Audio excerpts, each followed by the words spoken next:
थोड़ा परिश्रम तो करो।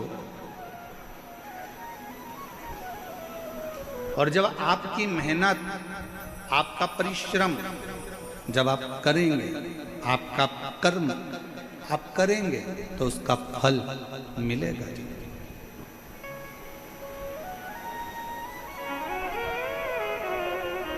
आप मेहनत ही ना करो और सोचो कि मेरी दुकान चलती रहे, और दुकान 10 बजे खोल रहे हो, 12 बजे खोल रहे हो, 1 बजे खोल रहे हो, शाम को 5-6 बजे जल्दी जल्दी के चक्कर में विराम दे रहे हो।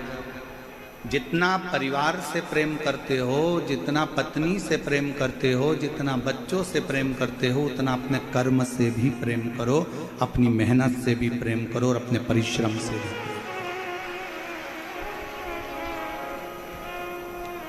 भगवान विष्णु, भगवान नारायण का दर्शन आप करेंगे, भगवान ब्रह्मा जी का दर्शन आप करेंगे, भगवान राम जी का दर्शन आप करेंगे, भगवान कृष्ण का दर्शन आप करेंगे, भगवान शंकर का आप दर्शन करेंगे। सारे देवताओं के दर्शन को उठाकर देखिएगा, ब्रह्मा जी कमल के पुष्प के ऊपर बैठे हैं। ब्रह्मा जी कमल के पुष्प पर बैठे, भगवान विष्णु शेषनाग की सैया पर विश्राम कर रहे,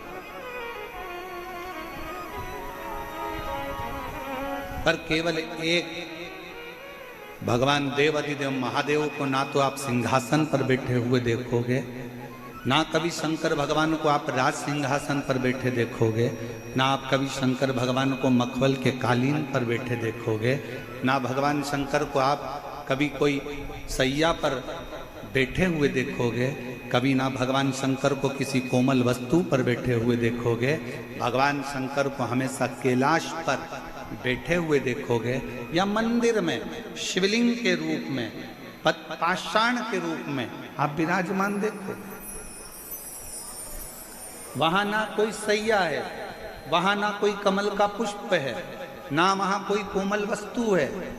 शंकर भगवान पर्वत पर, कैलाश पर बैठे हुए हैं, और वहां ना कोई कोमलता है, ना कोई कम्मल है, ना कोई गदी है, ना कोई तकिया है, ना कोई मखमल है। मेरा शंकर भगवान उस पाषाण पर, उस पत्थर पर, उस कैलाश पर्वत के एक टुकड़े पर बैठे हुए हैं। क्यों? भगवान शंकर की कथा कहती है कि भगवान शंकर ये दिखाना चाहते हैं कि कर्म के प्रति जागरूक रहना। ये दुनिया बड़ी कठोर है, और इस कठोर दुनिया में आपको केवल आगे बढ़ते जाना है। यहाँ विश्राम का समय नहीं है, यहाँ कर्म की लगनता में आगे।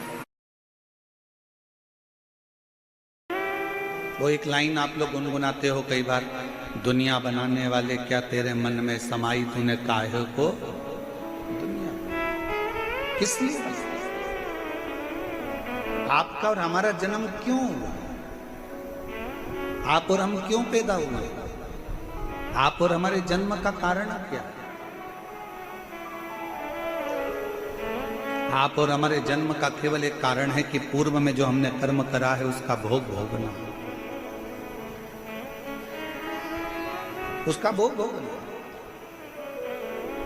एक महिला ने पत्र लिखा है, उस पत्र में उसने लिखा है कि मेरी शादी हुई, 5 साल मैंने बच्चे के लिए इंतजार करा, फिर डॉक्टरों को दिखाना प्रारंभ करा, ऐसे मिलाकर 10 साल निकल गए। कितने वर्ष निकल गए? जम के बोलो जरा। 10 साल। 10 साल निकलने के बाद फिर आस छोड़ दिल्ली गई दिखाने के लिए, जयपुर गई दिखाने के लिए, बेंगलोर भी में गई, मुंबई भी में गई, टेस्ट बेबी भी करवाया। 15 साल ऐसे निकाल। कितने साल निकल गए? 15। फिर आज छोड़ दी, चलते चलते 20 साल निकल गए। 20 साल निकलते निकलते घर के लोग ताना देते कि तू तो बांझ है, तुझे औलाद नहीं हो सकती, तेरी औलाद नहीं पैदा कर सकती, तू बांझ है। 25 साल निकल गए, ताने सुनते सुनते सुनते सुनते, अब शब्द सुनते। 28 साल निकल गए, 29 साल निकल गए, 30 साल निकल गए, विचार करती रही अब किससे कहे। जब 28 साल शादी के निकल गए तब उसने 28वें वर्ष में टीवी को चलाते चलाते उसने कहीं रिमोट से ढूंढती चलती शिव पुराण की कथा मिल गई और उसने दिल लगाकर सुनी और विचार करा कि अगली कथा कब आएगी। टीवी के सामने उस अगली कथा का इंतजार करती रही और अगली कथा टीवी के सामने अपने पति को साथ बिठाकर सुनती रही। शिव मंदिर जाती रही, शंकर के मंदिर में जाकर झाड़ू पोछा करने लगी कि अब मुझे 28 साल निकल चुके हैं, औलाद नहीं हो रही है और अब आप मुझे संभालो।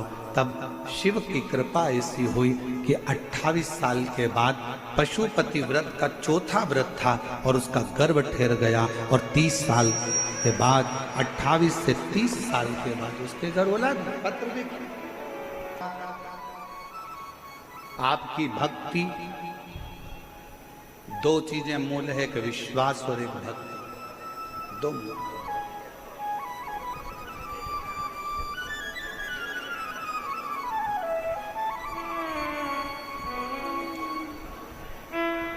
हमारे बीच में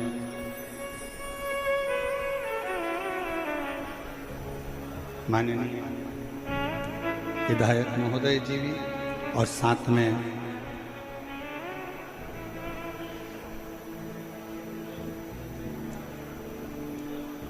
विधानसभा अध्यक्ष शंभो शरणे पड़ी मांगो घड़ी घड़ी दुख काटो दया करी दर्शन आपो शंभो शरणे पड़ी मांगो घड़ी रे घड़ी दुख काटो दया करी दर्शन आपो।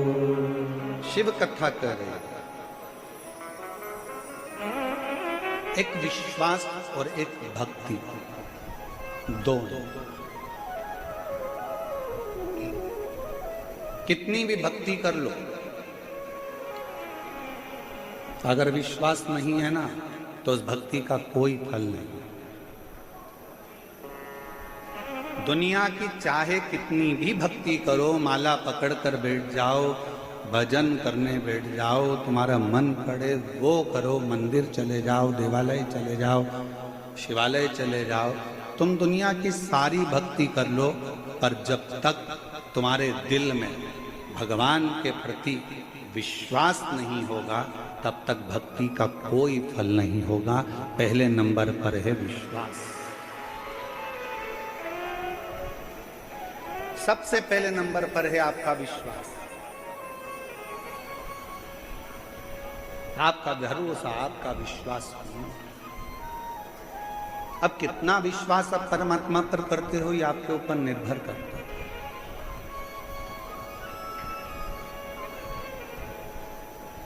मेरी जीजियां जितनी बैठी हैं जयपुर की और मेरे जीजा जितने बैठे हैं जयपुर के, ईमानदारी से बोलना, एक बच्चे के लिए आप कितने साल इंतजार कर सकते हो?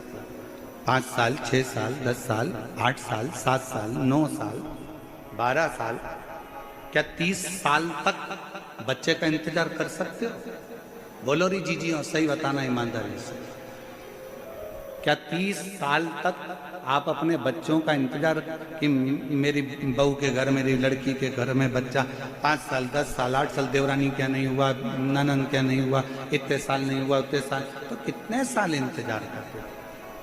30 साल में कोई आस भी नहीं लगा सकता और भरोसा भी नहीं कर सकता कि औलाद होगी। 30 वर्ष और 30 वर्ष बाद अगर भगवान, इसलिए फिर निवेदन करेंगे जब शिव के मंदिर में 1 लोटा जल चढ़ाने के लिए जाओ, 2 चीजें जरूर मांगना। बाबा, किसी स्त्री की गोद कभी खाली मत रखना और किसी पुरुष की जेब कभी खाली मत रखना।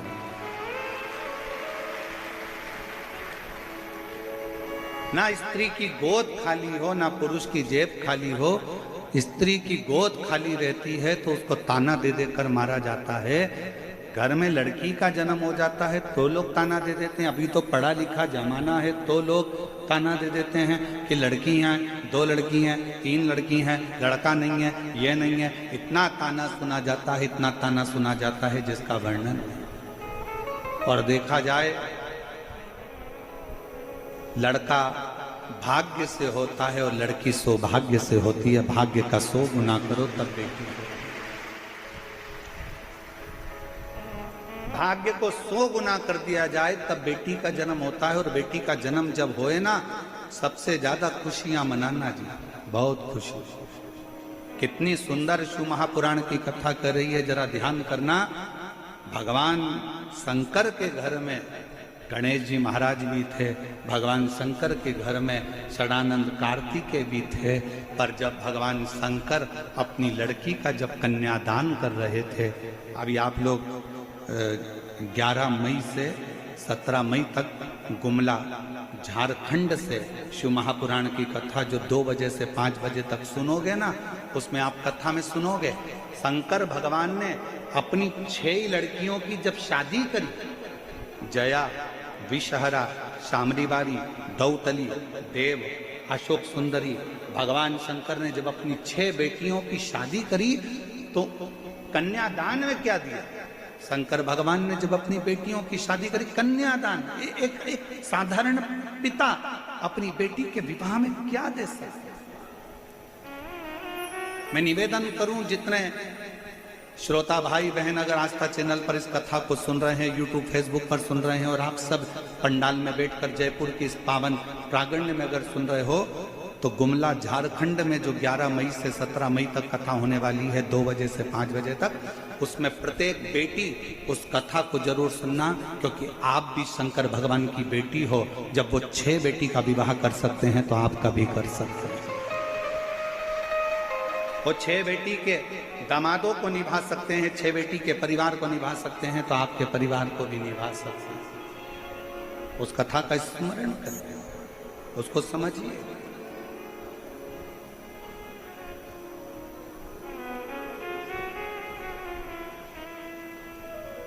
बेटा भाग्य से है, और बेटी भाग्य को भी 100 गुना कर लो तो सौभाग्य से।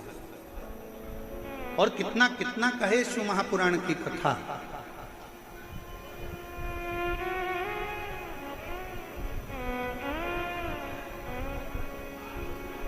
बिंदु के प्राण छूट गए थे,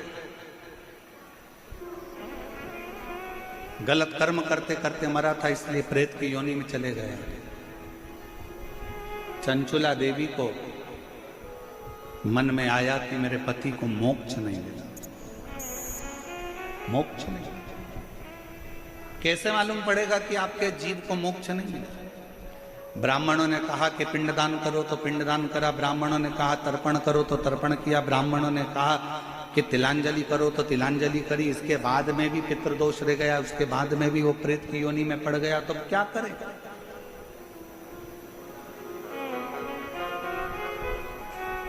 इसलिए सारी समस्या का हल जम के बोलो जरा, 1 लोटा जल। बोल बम का नारा है,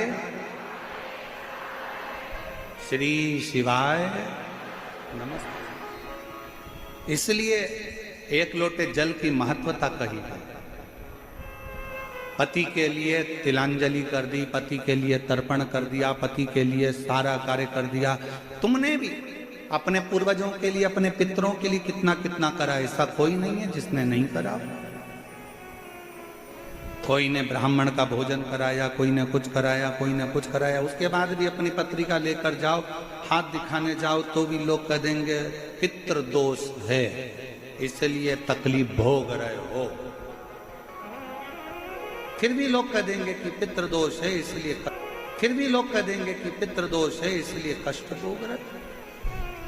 पर ना भाई, शिव महापुराण की कथा कहती है, एक बात अपने अंदर उतार कर रखना, अगर जीते जी अपने माँ बाप की, जीते जी अपने माता पिता की सुन लोगे जीते जी अपने माँ बाप की जो पसंद का भोजन है वो बनाकर खिला दोगे, जीते जी उनका आदर कर लोगे, सम्मान कर लोगे, जीते जी उनका आदर सम्मान में लगे रहोगे, तो फिर मरने के बाद तुम्हें पूड़ी भजिया पकोड़ा खीर खिलाने की जरूरत नहीं पड़ेगी, वो जीते जी ही कर